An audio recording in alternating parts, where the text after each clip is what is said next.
biggest vulnerability we have here is things like self-harm and suicidal ideation. So the really high rates of that, this is when we start seeing, like from 14 years of age, the leading cause of death is suicide.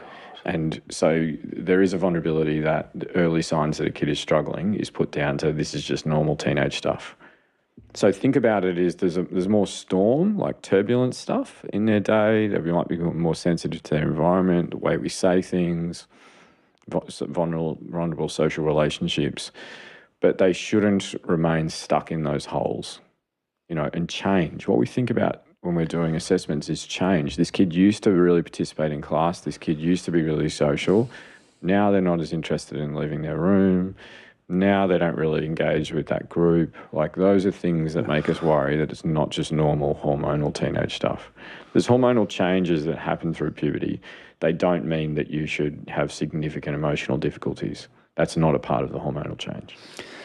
This teenage stuff just feels like the biggest blind spot, to be honest, for me. And like before you have kids, you kind of like, I can sort of think about it, and then it sort of arrives and you're like, oh my goodness, like it's overwhelming and more challenging than you think. I think like teenagers, I'm like, I can prepare and I'm trying to do the work now, right? Like a relationship, and I'm like, I reckon it's going to hit pretty hard at some stages.